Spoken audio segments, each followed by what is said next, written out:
Hi, everyone. Can you see my screen? Yes, we can, Rene. Great. Thank you, Vicky, for the introduction. I'm Rene Alimisi, co-founder of Edumotiva, European Lab for Educational Technology. A very warm welcome to the first multiplier event from us all here at Edumotiva in sunny Athens. I hope this event serves as a platform for knowledge exchange and experience sharing, and will inspire ongoing and future educational activities and initiatives. Let me start by sharing how the ASSESSMAKE 21 project, in the context of which this event is organized, was conceived and rolled out.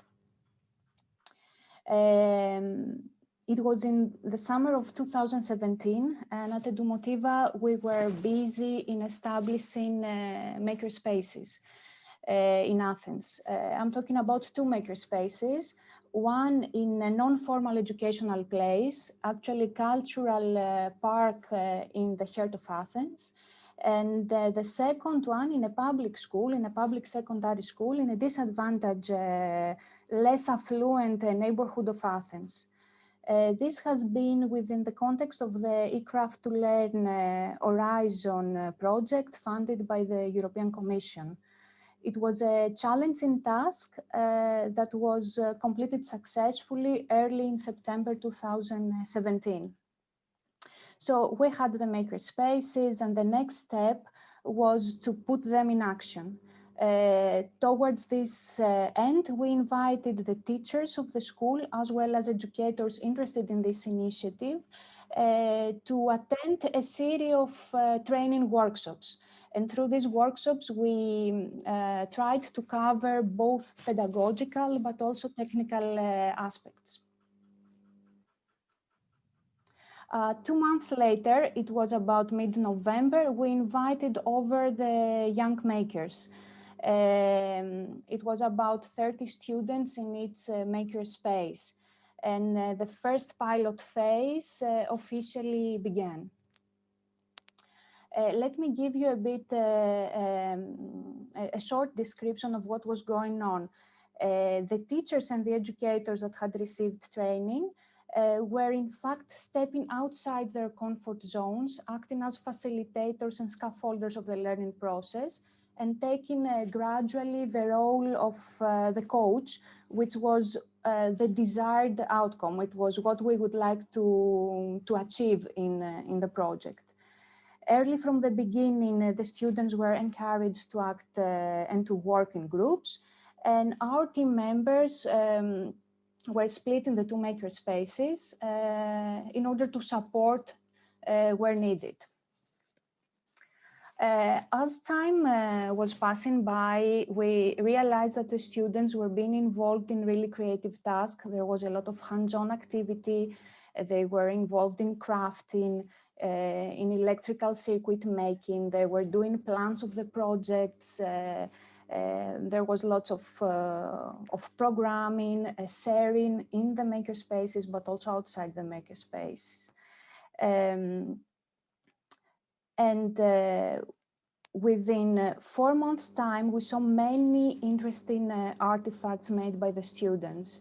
Lighthouses that blink when a ship was approaching or at dark, Christmas-inspired artifacts, sunflowers that follow the sunlight.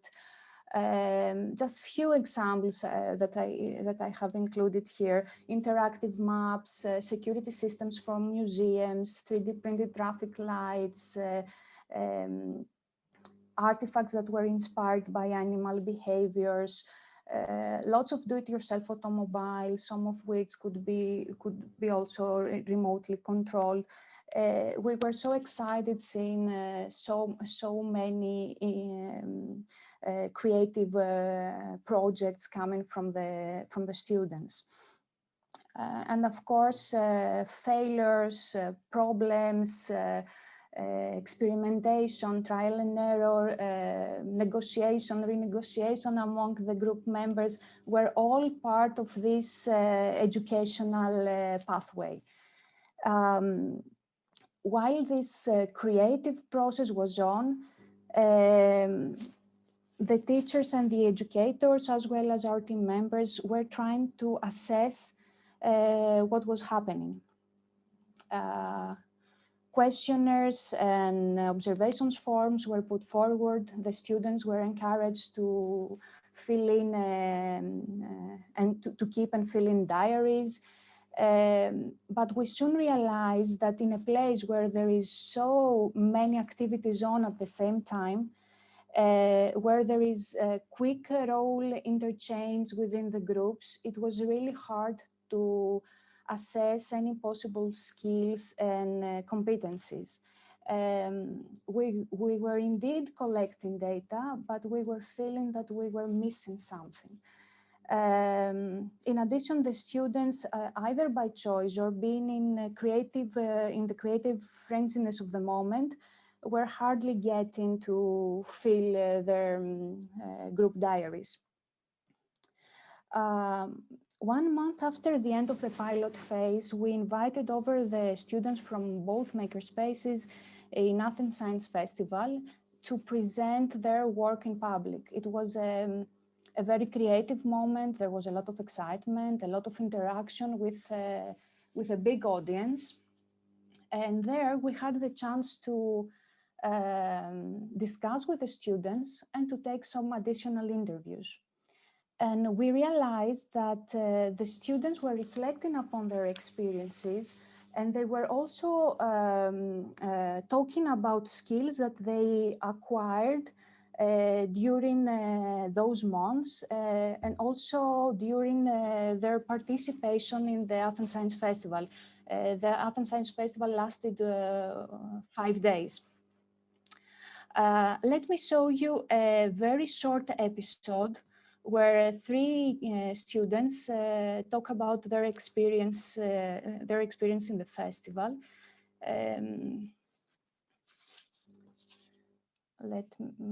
Give me a second. Oops.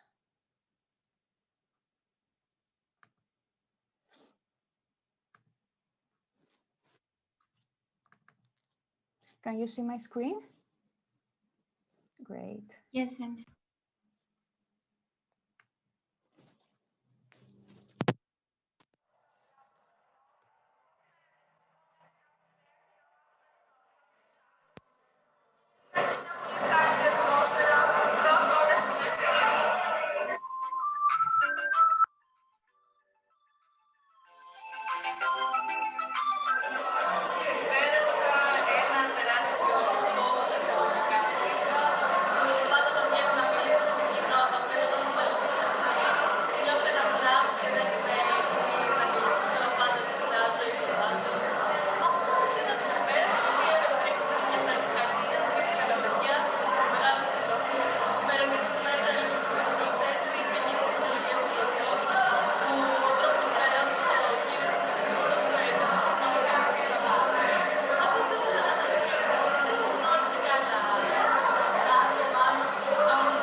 We got many video recordings, and you can find more on the eCraft2Learn project website, project.ecraft2learn.eu.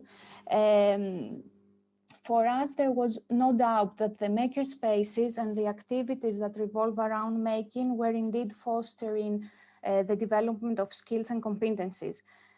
But it was also clear to us that we needed more flexible tools in order to assess with more clarity what was going on in the makerspace.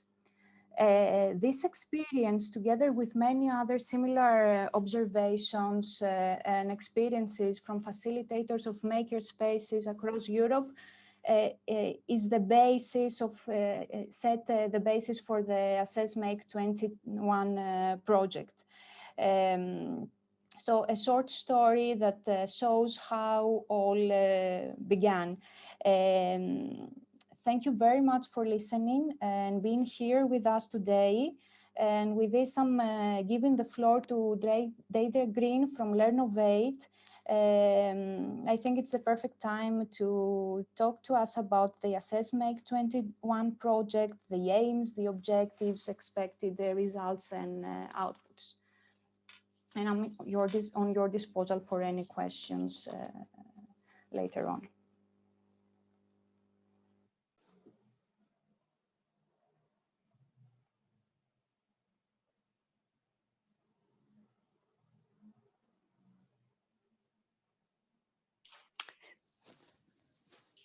So hello, everyone. Can you see my screen okay?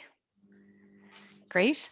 So thank you very much, Rene. And yeah, it was that initial discussion with Edumotiva about the potential for this project that really kickstarted this proposal. So it's great to hear that background from you about where those questions arose from that we want to explore in this project. So it's a 2-year Erasmus Plus funded project. And I'm going to just talk a little bit around it. So what's it about? This is a word cloud from our project summary. So you'll see skills, learning, assessments, makerspaces, these key elements that we're going to be exploring in the project. Makerspaces, which our other speakers will be talking a bit more about, and Rene's already spoken to, very much seen as a spaces to promote STEM learning, but they're also recognized as these innovative learning environments and ones where what are called 21st century skills, or those transversal skills, what's referred to as key skills in the Irish curriculum. Some examples would be creativity, communication, collaboration, that these occur within the participation in the makerspaces as well. And the importance of those 21st century skills have very much been recognized at a European level, and they're getting more incorporated into educational curricula across Europe. So there is that assumption on our part that in these makerspaces, these 21st century skills are being developed. And actually there was a report published by the Joint Research Centre, a European report called Makerspaces for Education and Training. And they particularly note this. They say that makerspaces are being utilised across Europe, and they're seen as this very conducive environment for promoting the European key competences. But they also note that how to assess these is difficult, and that it's a question being asked by educators who engage with educational makerspace activities, and for policymakers in particular, in order to build future education and training policies. That question is quite important. So at that level, understanding that actually if we could look at this question, we could impact not only the educators and the students within the makerspaces, but also potentially start moving that towards a kind of discussion around educational policy. That would be the hope within the project. So here's in terms of project objectives, or the key things that we're hoping to achieve through the project. As I said, looking at positively impacting those teachers or facilitators engaged with makerspaces, helping to enable them to gain evidence of 21st century skill development, for the students themselves to create a solution or a tool that's going to help them to recognize these skills, which we know are very important going forward into their adult life, and just in terms of personal development. And by having the evidence from this tool and this better understanding of it within those groups, potentially impact positively on that scalability of the maker movement within education, and that integration of makerspaces into formal education systems. So this photo here, I think is a really lovely one of showing that collaborative nature of the makerspace situation, that group gathered around this making moment. And the solution that we'd be looking at in this project would be one which would enable that communication between students and teachers. It would allow the students to reflect on their own skills usage, and it would be particularly built to respond to the needs of a makerspace environment. So these are our partners, which has already been introduced. I'm from the Learnovate Centre, which is a technology centre based in Trinity College Dublin, and we focus on research and learning technologies. Edumotiva, Rene has already spoken to that, and Vicky to Dublin Maker. Cyprus Interaction and Lab, we have a number of people represented from there today in our group, and they are a research centre based in the Technical University in Cyprus, and they focus on educational technology and human-computer interaction. And in this project, they are leading the design of the digital solution that we're looking at. And Karlstadt University, Suzanne from there is here with us today, and she has recently completed another Erasmus Plus project, which looked at the STEM skills in makerspaces. And she's connecting us with schools in Sweden who are working with makerspaces. And still in Cyprus also work with a number of makerspaces there. So you'll see that we're working at a European level, which is important because how makerspaces are situated and how integrated they are into the education systems, it differs across the different countries, and also how much the 21st century skills are recognized or incorporated into educational curricula. So we're looking at it in these different contexts at different ways these things are being informed by the different countries and not just on a national context. And the outputs and activities of the project. So a key output is this digital solution that we're going to be developing to help assess those 21st century skills in makerspaces. And in terms of assessment, we're looking at it more in terms of what that formative assessment or assessment for learning, really encouraging that skill development and that self-assessment or reflective nature of developing in that skill literacy. We'll be creating educational resources around 21st century skills and makerspaces, but particularly to support the use of this digital solution. And we'll be piloting the solution in makerspaces, either in schools or makerspaces where schools are engaging, and developing an evaluation report from the findings from those pilots. And the key activities are, we were looking at those 21st century skills and really defining what they mean in the context of makerspaces. So if you're looking at creativity or collaboration, how do you define that in a relevant way for makerspaces? We're currently at the stage of working on the design for that digital tool and gathering requirements and insights from people who are working in makerspaces, from teachers who are engaging in that.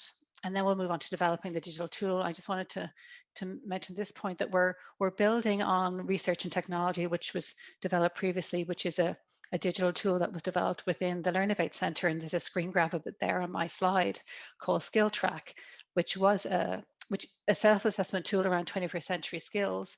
And we piloted that in secondary schools. In that context was more about within the classroom context. So we're re-examining that and developing on from that, looking at how that can be working in the makerspace context. And then we're going to be developing the training materials. We have a training event that will be run in September of this year, and then piloting the tool from September until May of next year. And the project itself runs until October, the end of October 2022. So how you can all get involved, and thank you all for being here today. You obviously have an interest in the area. You can give us your insights around needs and requirements for makerspace and education, around 21st century skills development in makerspaces, or in terms of inputting on that initial design that we're working on, user testing the tool as it develops, and we'll be moving on to pilot the tool as well with people. So as already mentioned, we have a website. info@assessmake21.eu is our email address. We're on Twitter and Facebook, and we'll be sending out a survey as well. So it'll be great to have people connecting with us and staying with us throughout this project. And thank you again for being here today. I'm going to pass on now to Leo from Fab Lab in Manor Hamilton, who's going to be talking about his experiences there.